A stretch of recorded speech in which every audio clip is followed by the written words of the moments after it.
Bonjour à tous, c'est Stanley Torvik et bienvenue dans Créatures sauvages. Créatures sauvages, c'est le podcast où la parole ne demande plus la permission pour exister. Et ouais, je sens que vous allez attraper ma veste parce que ça fait un peu plus d'un mois que j'ai pas sorti de podcast.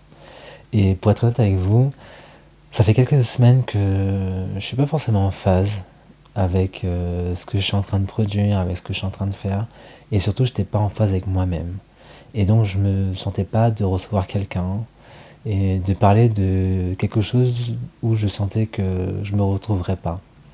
Et donc comme vous avez vu dans le titre de ce podcast, aujourd'hui je suis seul avec moi-même, et on va parler un peu de tout ça, de cette solitude-là. On parle souvent de l'amour des autres, de l'amitié, du couple, de la famille, mais on parle beaucoup moins de cette personne avec qui l'on passera pourtant toute notre vie, nous-mêmes. Aujourd'hui, j'ai envie de vous parler de la solitude, pas celle qu'on romantise sur Instagram et sur laquelle on espère pouvoir se retrouver un jour, pas celle qu'on choisit pour partir en voyage ou lire un livre au calme, mais celle qui fait mal, celle qui s'impose à nous. Et en vrai, j'ai envie de vous parler de ce sujet parce que il y a quelques temps, justement, je parlais de ça avec quelqu'un et je sais pas pourquoi, mais je me suis livré, je me suis ouvert. Ce que, en vrai, je fais de moins en moins parce que des fois, tu te livres et tu te livres aux mauvaises personnes. Là, encore une fois, je me suis livré à la mauvaise personne. J'ai parlé du fait que je me sentais seul, etc., etc. Et la seule chose que la personne a réussi à me trouver pour me dire, c'était bon, au moins, tu as ta petite famille, c'est le plus important. Et c'était ultra violent parce que j'étais en train de dire à cette personne que je me sentais hyper seul. Et ben ouais, que j'avais quelques amis, que j'avais quelques connaissances, etc. Mais que je me sentais pour autant extrêmement seul. Et de là, ben, j'ai écrit un petit texte. Et je pense que je vais vous le lire. Comme ça va pouvoir permettre et poser les bases. Et surtout nous amener dans la réflexion que j'avais envie de pouvoir produire pour ce podcast. Lecture. Dans cette société des cases à cocher, il faudrait croire que la tristesse, le spleen, la dépression, l'absence de joie ne touche pas celle ou celui qui a tout coché. Et encore moins celui qui a tout coché a même pas 30 ans. Il faudrait croire que le bonheur se livre en kit, à assembler dans l'ordre, trouver l'amour, construire un foyer, avoir un enfant, un CDI, un loyer payé dans les temps, des amis, des rires sur Instagram, une assurance vie. Il faudrait croire que tout cela suffit à combler les vides, penser les blessures, faire oublier les silences qu'on traîne depuis l'enfance. Mais la vérité, c'est que j'ai coché ces cases, presque toutes. Oui, je suis papa. Oui, je suis marié, j'ai un taf, j'ai quelques amis, mon loyer est payé, et pourtant non. Ça ne me suffit pas quelque part à être pleinement heureux. Ce n'est pas être tout ça qui me rend malheureux, non. C'est plutôt que malgré tout ça, malgré toutes ces victoires supposées par la société, cette grande part de moi qui souffre est toujours là, immuable. Rien de ce que j'ai coché n'a effacé ce point noir dans ma poitrine. Rien n'a retiré cette sensation de vide qui, certains matins, me comprime le cœur au réveil. Je suis comme un champ de colza à l'allure jaune vif, éclatant mais sous un ciel orageux. En surface, tout semble rayonner, mais au-dessus plane la grisaille. Et cette noirceur, personne ne la voit. Parce qu'on me renvoie sans cesse la même phrase, presque comme une douce gifle. Bon, au moins, tu as ta petite famille, c'est le plus important. Comme si elle pouvait suffire à annuler mes doutes, à anesthésier ma peine. Elle ne fait que renforcer mon malaise, mon mal à l'âme. Et moi, ça me dit surtout, tu ne devrais pas te sentir seul. Et franchement, quand cette personne m'a écrit ça, bah ça m'a foutu une énorme claque. Je le sais, moi, je le sais que j'aime mon fils, que j'aime ma femme, mais je sais aussi qu'ils ne sont pas une gomme pour effacer la vie que j'ai eue. Ils n'ont pas été envoyés comme solution à mes blessures. Ce ne sont pas des antidotes à mon passé, ce sont des personnes à part entière. Et pourtant, à deux, sans s'en rendre compte, ils tentent de me rendre la vie plus douce. Ils essaient peut-être, sans même le vouloir, de peindre le ciel gris en bleu clair, de me tirer vers la lumière. Mais en vrai de vrai, est-ce que c'est leur rôle? Est-ce que c'est leur mission? Et franchement, je ne crois pas. Je ne veux pas qu'elle le soit surtout. Je ne veux pas que mon fils devienne une réponse à mes blessures. Je ne veux pas que mon fils vive pour me rendre heureux. C'est peut-être cette mission qui est attribuée injustement à tant d'enfants. Nombreux sont là que pour concourir au bonheur des leurs. C'est cette même course qui m'a emmené à cette profonde colère, à cette profonde crise intérieure. Je ne veux pas que sa vie soit une mission, parce que moi j'ai connu ça. Vivre pour les autres, vivre pour rassurer, pour combler, pour porter. Très tôt j'ai pris cette place, celle du grand frère, celle du repère, celle du solide, et avec elle l'idée qu'on ne doit jamais flancher. J'ai donné, j'ai été ce moteur qu'on admire, celui qui ne s'arrête jamais. Mais à force de courir pour les autres, j'ai oublié où j'allais pour moi. Quand on vit pour les autres, il arrive un moment où on ne sait plus ce qu'on désire. On sait juste ce qu'on doit faire. On connaît les visages à protéger, les attentes à combler, les sourires à provoquer. Mais quand on se retrouve seul, sans rien à prouver, on se demande « Et moi, qui je suis ?» Ce moi qui s'apprête d'ici peu à souffler sa 30e bougie se le demande encore. J'ai coché toutes les cases, ou presque, et pourtant je suis perdu. Je suis vidé de joie, j'ai le corps qui réagit, parfois au plaisir, au rire, aux bonnes nouvelles. Mais mon cœur, lui, reste figé. Je vois le bonheur, je le reconnais, mais je ne le ressens plus vraiment. Alors je fais semblant, je souris, je joue le jeu. J'essaie de duper mon propre corps, comme on trempe une machine. Je me dis, si j'en fais assez, peut-être qu'il y croira. Peut-être qu'il enregistrera quelque chose. Mon corps n'est pas dupe. Et ceux qui me connaissent savent que mon visage encore moins. Il sait que je triche.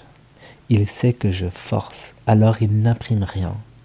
Et moi, je reste là, après chaque tentative. Ce même gars à l'apparence cool, mais profondément triste. Et puis, il y a la nuit, un peu comme maintenant, à l'heure où j'enregistre ce podcast. La nuit, c'est là que ça explose. Pas de bruit, pas de mouvement, juste moi, face à moi. Je n'ai pas le cœur serré au réveil, non. Moi, je n'arrive même pas à dormir. Parce que dormir, c'est lâcher prise, c'est plonger, c'est faire silence. Et moi, j'ai peur du silence. Peur de ce qu'il contient. Quand les écrans s'éteignent, quand tout le monde dort, je sens ce vide s'installer. Ce vide en moi, immense, profond, inhabité. Je l'évite comme je peux, et comme beaucoup d'entre vous aussi, je scrolle, j'écris, je pense, je bouge, je reste éveillé le plus longtemps possible, comme pour retarder la chute. Les réseaux sociaux me permettent de rester connecté au monde, parfois un peu trop, alors je parle à travers le globe avec quiconque voudra me parler, quelle que soit l'heure. Dans ce monde où rien ne s'arrête vraiment, même au plein milieu de la nuit, il y a toujours de quoi faire. On ne se laisse plus le temps au cœur de se mettre sur pause, et ça me fait peur. L'absence d'activité, l'ennui m'effraie. Peut-être que c'est pour ça que j'ai toujours été dans l'action. Toujours un projet en tête, toujours ce besoin de remplir, de produire, de créer, parce qu'en m'arrêtant, j'entends trop. Et ce que j'entends, je ne suis pas sûr d'avoir la force de l'affronter. Alors je continue, je garde le rythme. Je me dis que je dormirai quand je serai mort. Et là aussi, ceux qui me connaissent savent que je dis toujours cette phrase. Mais parfois, même cette phrase me semble épuisante. Et je commence plus que tout à attendre la mort, comme un échappatoire, comme le temps du repos, de cette pause que je rejette, mais que paradoxalement j'attends comme une réponse, comme la libération de mon âme. Et aujourd'hui, je pense que il est temps de changer la donne et que j'apprenne de nouveau à m'apprécier en tant qu'individu et surtout apprécier ma propre solitude. Je crois que le pire dans la solitude, ce n'est pas quand il n'y a plus personne autour de nous. C'est quand il y a du monde et quand on se sent quand même invisible. Pendant longtemps, je me suis forcé un peu à intégrer des groupes, comme je vous le disais, je crois, je sais même plus vraiment, mais bref. J'ai souvent été seul, petit, parce que je me faisais harceler à l'école, parce que j'étais pas comme les autres, et du coup, personne ne voulait vraiment traîner avec moi. Et donc, depuis petit, j'ai toujours eu l'habitude d'être rejeté. J'étais rejeté surtout par les garçons, parce qu'ils considéraient que j'étais trop efféminé, que j'étais trop différent d'eux, et du coup, j'ai pendant longtemps cherché une part de validation de leur part. J'ai pendant longtemps cherché à être validé par mes frères, par les autres mecs. Et donc, de ces blessures de l'enfance, j'ai grandi avec ça. L'adolescent, l'adulte qui a grandi a grandi avec ses blessures. J'ai cherché ma place partout. Je me suis mis dans des tas et des tas de projets en me disant, vas-y, ce projet-là, je vais me sentir à ma place et je vais le faire jusqu'au bout et ça va aller, machin. Et puis parfois, quand j'en avais conscience que j'étais pas à ma place, je créais ma propre place. Je créais ma propre équipe, je créais mes propres projets. Et c'est en partie pour ça que je me suis jamais arrêté. Je suis quelqu'un qui a toujours eu un projet en tête. Avant même que le projet initial que j'avais en tête soit vraiment créé, j'ai déjà un projet après qui viendra derrière. En vrai, c'est un peu mon problème. C'est que je n'arrive pas à vivre l'instant parce que j'ai toujours ce besoin d'anticiper la potentielle solitude qui va arriver et donc de toujours devoir créer quelque chose de supplémentaire qui viendra combler le vide qui viendra. Alors je cherche l'approbation des autres et de tout ça, ça fait que j'ai cherché l'approbation des autres pendant extrêmement longtemps. Et comme je vous ai dit dans le podcast, quand le plan A devient le plan B, j'ai été envoyé par ma femme un week-end pour mon anniversaire, mes 27 ans, à Londres. Et dans cette ville-là, qui est pour moi une énorme safe place, je me suis testé à des choses. Je suis parti faire une manicure dans un salon, alors que je n'avais aucun vocabulaire de ongles, de coupe, de trucs, donc c'était ultra compliqué pour me faire comprendre, et de comprendre aussi l'esthéticienne. Je suis parti en soirée, alors que l'argot britannique, je ne connais pas non plus, donc c'était ultra galère et tout, bref. Mais j'ai quand même testé des choses. Je me suis tenté. Je me suis tenté pour essayer de sortir de ma zone de confort. Et quand je suis revenu de Londres, je me suis dit, mais en fait, Stanley, la même chose que tu as réussi à faire à Londres, pourquoi tu ne le fais pas à Paris? Et donc, petit à petit, il y a 1 an, j'ai repris confiance en moi par rapport à ça. Je me suis retenté à faire des sorties seul. Je suis parti au restaurant seul, j'ai commencé à faire des petits trucs seul et tout et tout. Des trucs que je me refusais de faire auparavant. Et quelque part, j'ai pensé que j'étais guéri. J'avais l'impression de n'avoir plus peur d'être seul. Et donc, j'ai baissé la garde. Je croyais que j'étais encore suffisamment armé. Et j'ai de nouveau relaissé des gens rentrer dans ma vie. Et ces gens-là, forcément, quand ils étaient déjà pas là pour toi et qu'ils reviennent, ils reviennent toujours pas pour toi. Donc quand ils partent ou quand ils sont absents à des moments où tu as besoin d'eux, c'est là que la claque, elle est de nouveau présente. Et que tu reprends cette putain de vérité en face de, en fait, ouais, t'es seul. Et quand on a peur d'être seul, on finit parfois, souvent, par accepter tout ce qui nous évite de l'être. C'est les relations toxiques, c'est les je t'aime, moi aussi, mais pas vraiment, pas totalement. C'est les compromis qu'on ne devrait jamais faire. Le besoin de toujours être entouré, ce besoin de forcer à créer sa place, l'hyperattachement en amitié. Et ça, pour le coup, c'est un vrai problème chez moi. Comme je vous ai dit, petit, j'ai été harcelé. Et du coup, toutes les relations amicales que j'ai pu créer, même en tant qu'aujourd'hui, en tant qu'adulte, je sais pas, j'ai cette emprise sur l'ami en face qui est étouffant pour l'autre, et je sais, j'en ai conscience, mais pour autant c'est extrêmement compliqué de s'en défaire. J'ai tellement pas été habitué à avoir des amis, que dès lors que j'ai un ami, voilà, il est à moi, il m'appartient. Et tu peux pas forcer quelqu'un à être sous ton emprise, parce que c'est pas normal, c'est pas sain, tu vois, comme relation. Mais pour autant, j'ai ce mécanisme-là qui revient presque tout le temps. Donc j'essaye de m'en défaire, j'essaye de travailler sur moi, j'essaye de me dire, non Stanley, cette personne ne t'appartient pas, elle a le droit d'avoir ses propres amis, mais non. Moi je suis encore bloqué avec ça, un peu trop souvent. Et c'est le problème quand t'as peur d'être seul. Les petits trucs que tu as autour de toi, t'as envie de te les accaparer. Parce que t'as tellement pas l'habitude de les avoir autour de toi, que quand ils sont là, tu veux les chérir et les garder jusqu'au bout. Tu vas vouloir être indispensable pour exister. Dès lors qu'on va te solliciter, tu vas jamais savoir dire non. Parce que tu Tu vas te dire que si tu dis non, ça veut dire que les potes ils vont faire la soirée et toi tu seras pas là et tu vas voir leur story et tu vas bader parce que tu seras pas là et que tu avais dit non et que pourtant tu étais invité. Alors, quand tu as peur d'être seul, tu finis par dire oui, tout le temps, même quand t'as pas vraiment envie d'y aller. Et franchement, il n'y a rien de plus dur. Parce que quand tu te forces à faire des trucs que t'as pas envie de faire, quand tu te forces à faire des trucs où t'es pas à l'aise, quand tu te forces à faire des trucs où c'est pas ta safe place, bah, je peux t'assurer que il n'y a rien de pire que se retrouver seul dans une putain de soirée. T'avais envie d'y aller, mais tu te retrouves là, au milieu de tout le monde, au milieu des groupes d'amis. Et franchement, il n'y a rien de plus horrible pour moi. Il n'y a rien de plus horrible parce que comme je suis pas en phase avec moi-même, le fait de voir des gens rire, le fait de voir des gens s'amuser, ça me renvoie à la réalité de moi seul, au milieu de toute cette foule qui vit sa vie, qui rit à gorge déployée, qui s'enlace, qui s'embrasse, et puis toi, t'es au milieu d'eux, et t'es là avec ton verre, t'es assis, et tu regardes les autres vivre. Tu vis un peu à travers eux, donc tu écoutes les conversations, tu penses à ce qu'ils sont en train de se dire, tu penses à la situation que l'ami 1 est en train de raconter à l'ami 2, mais toi, t'as que ton verre avec toi-même, t'as que tes pensées avec toi-même, t'es assis sur ce banc, et en plus, je suis pas quelqu'un de très sociable. C'est-à-dire que, comme j'ai toujours été rejeté, et c'est un peu même compliqué, tu vois, encore aujourd'hui. Si je vais aller parler avec une personne, bah, en vrai, j'aurais rien à lui dire.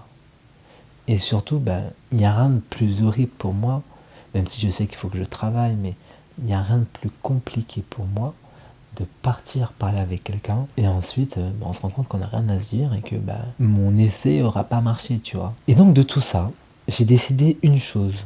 J'ai décidé de rapprendre à être seul, à me aimer de nouveau, ou en tout cas reprendre le chemin que j'avais commencé il y a quelques mois et que j'ai abandonné, en pensant que c'était réglé. Et puis un jour, quelque chose change. Moi, ça a été le déclic. Pas forcément parce qu'on va mieux, parfois simplement parce qu'on est fatigué de souffrir toujours de la même manière. Et donc je pense que maintenant je suis arrivé à une étape où c'est assez important pour moi de, après avoir compris l'origine de mes blessures, quelque part faire la paix avec mon histoire. Et c'est peut-être finalement ça que je n'ai pas réussi à faire jusqu'à présent avec tout mon parcours de vie. Tous les différents professionnels que j'ai pu voir, qui m'ont accompagné, toutes les conversations que j'ai pu avoir. Je pense qu'aujourd'hui, ce qui est très difficile pour moi, c'est que je n'ai pas réglé l'enfance. Je n'ai pas réglé le mal-être de l'adolescence. J'ai pardonné certaines choses, mais je n'ai pas fait la paix avec mon histoire. C'est très difficile d'aller de l'avant quand les fondations ne sont pas bonnes. Le truc, c'est que bah, quand tu es seul, tu as déjà pas beaucoup de gens autour de toi, il faut apprendre à faire le tri. Réaliser que personne ne viendra te sauver. Réaliser que cette personne-là, bah, tu passes peut-être des bons moments avec elle, mais elle ne t'apporte pas la sécurité dont tu as besoin. Et accepter que certains départs sont nécessaires. On a beaucoup parlé de ça sur Instagram, et je pense que la vie, parfois, c'est un peu ça. C'est un peu ce train-là qu'on a tous un peu en tête. Parfois, il y a des passagers qui montent, qui font un bon bout de chemin, et puis parfois, il y en a qui descendent. Il y en a qui font 2 stations, il y en a qui font 15 stations. Mais parfois, il y en a qui doivent descendre de la station plus rapidement que prévu, entre guillemets. Parce que aujourd'hui, en tout cas pour moi, il est plus qu'essentiel que je puisse enfin découvrir, enfin comprendre que la solitude, c'est pas toujours une punition. Et que il faut que j'arrête de le voir un peu comme ça. Apprendre à être seul, j'ai longtemps cru que la solitude était l'absence des autres. Aujourd'hui, je crois que surtout quelle est la rencontre que je me dois à moi-même. C'est pour ça que je suis vraiment très compliqué avec tous les sujets sur Insta, sur TikTok, où on va romantiser de ouf la solitude, comme waouh, c'est so nouveau de pouvoir se faire un ciné tranquille, être complètement normal, être en paix avec ça. Alors que non, moi j'ai jamais réussi à faire ça. J'ai jamais réussi à faire ça parce que quand tu passes toute ta vie à être seul, ben en fait, t'as pas envie de faire des activités seul. T'as pas envie d'aller au ciné seul alors que tu passes déjà toute ta vie à être seul. Mais parfois, il faut apprendre à changer les situations. C'est ce que j'avais commencé à faire, mais je sais pas. Je suis tombé sur mes gardes et du coup, aujourd'hui, je suis de nouveau bloqué avec ça. Aujourd'hui, c'est de nouveau compliqué pour moi de me retrouver en soirée, seul, avec plein de gens autour de moi. C'est de nouveau compliqué pour moi de me dire que même si j'adore ce restaurant et qu'en plus de ça, je suis en congé, ben, je vais pas y aller parce que je suis tout seul et parce que les potentielles personnes que j'aurais pu proposer de travail aujourd'hui ou sont pas disponibles ou j'ose pas leur demander. Il faut que j'apprenne à faire des choses sans attendre la présence de quelqu'un. Et puis je pense qu'il est aussi un peu important pour moi aujourd'hui de comprendre qui je suis, même quand personne me regarde et que personne ne m'écoute. Parce que il faut apprendre à être son propre refuge, devenir quelqu'un avec qui l'on aime passer du temps.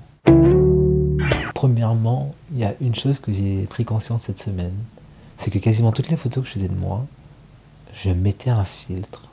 Je n'aime pas mon visage. Et du coup, je mets tout le temps des filtres. Et donc, il y a à peu près, une semaine, je me suis dit, désormais, toutes les photos que je vais mettre de moi, en story notamment, je vais pas mettre de filtre. J'arrive plus à m'apprécier, en fait. J'arrive plus à apprécier une photo de moi sans filtre. Et donc, forcément, quand on prend une photo de moi et qu'il n'y a pas de filtre, ben, je vais pas aimer la photo. Parce que je vais pas aimer la personne qui est dessus. Devenir son propre refuge, c'est à la fois un objectif, mais c'est surtout un chemin un peu complexe. Mais pour autant qu'il faut que je réentame. C'est pas facile, parce que ça implique du coup de devoir arrêter de me définir avec le regard des autres. Et je t'assure qu'il n'y a rien de plus compliqué à se détacher du regard des autres. Parce que quand tu as passé 27 ans à devoir, ne serait-ce penser à devoir comment tu allais t'habiller, comment tu allais te coiffer, quelle démarche tu allais avoir pour ne pas te faire juger, le regard des autres est omniprésent. Et aujourd'hui, essayer de m'en défaire en un claquement de doigts, c'est impossible. Enfin, en tout cas, je n'y arrive pas pour l'instant. Je sais qu'il faut que je le fasse, mais j'y arrive pas encore tout de suite. Devenir son propre refuge, c'est aussi apprendre à me parler avec douceur. C'est apprendre à me toucher avec douceur. En réalité, la dernière fois, j'étais en train d'appliquer un masque sur mon visage et j'appuyais tellement fort sur mon visage que je me suis rendu compte, mais pourquoi tu te fais autant de mal? Pourquoi tu as besoin d'appuyer aussi fort sur ton visage? Alors qu'en fait, il suffirait juste de prendre la crème, l'étaler délicatement et prendre conscience de ta peau, du traitement que tu mérites de t'infliger à toi-même. Et donc, considérer son corps, son âme, son être comme son propre refuge, aujourd'hui, ça doit aussi passer par se traiter comme on traiterait son meilleur ami. T'as un traitement tellement dur avec toi-même qui est absolument pas mesuré, pas normal, qui est pas sain, qui est à corriger en tout cas. Et donc dans tout ça, aujourd'hui, un peu avant l'été, mais au-delà de l'été, tu vois, c'est pas un truc de se dire il y a des steps, il faut faire des trucs avant l'été, comme il faut aller à la salle avant l'été pour avoir les plus de muscles possibles sur la plage et tout, et tout, et tout. Non, en fait. Et je pense que c'est ça aussi le problème que j'ai eu auparavant, quand j'ai cru que j'allais mieux avec moi-même, c'est que il y avait ce côté anniversaire, et se dire, allez, c'est un nouveau challenge, je vais apprendre à m'aimer moi-même. Et du coup, ouais, ça marche 2 semaines, ça marche 2 mois, mais après tu baisses ta garde et du coup tes problèmes reviennent. Et c'est aussi ça quand on dit devenir son propre refuge. Quand on construit vraiment sa propre maison, on fait en sorte que les fondations sont bonnes pour que la maison tienne le plus longtemps possible. Et je pense qu'il y a 1 an, j'ai posé le toit sans poser les murs. Et aujourd'hui, il est un peu important que j'arrive à reconstruire mes murs pour que j'ai un toit qui tienne vraiment toutes les tempêtes. Que même quand les raz-de-marée vont arriver, mes murs ne vont pas trembler, mes murs ne vont pas bouger, et je vais continuer à m'aimer moi-même. Et je pense que, ouais, c'était un peu important que je puisse parler de ça avec toi aujourd'hui dans ce podcast, avant que je puisse de nouveau accueillir quelqu'un. Parce que là aussi, j'aurais pas pu faire l'exercice de prendre le plaisir d'écouter quelqu'un, si trop longtemps je n'apprécie pas m'écouter moi-même. Dans devenir son propre refuge, il y a du coup reconstruire son amour propre. À la fin, je crois que nous cherchons tous la même chose, être aimé. Mais il y a une vérité que j'ai mis longtemps à comprendre. Les gens partent, les histoires vont se terminer, les amitiés évoluent, les familles aussi. Et malgré tout ça, il restera toujours quelqu'un. Moi. Je serai là dans chacune de mes victoires, dans chacune de mes erreurs, dans chacun de mes chagrins. Je suis la seule personne qui m'accompagnera jusqu'au dernier jour. Et lorsque viendra ma dernière heure, il n'y aura plus de bruit, plus de validation, plus le regard des autres. Il n'y aura que moi face à moi-même. Alors, autant apprendre à m'aimer avant d'en arriver là. Parce qu'au fond, la plus belle chose que l'on puisse se dire avant de partir, ce n'est pas j'ai été aimé, c'est je me suis aimé. Et il n'y a rien de plus important, je crois, dans le monde dans lequel on vit, que de réapprendre réellement à s'aimer.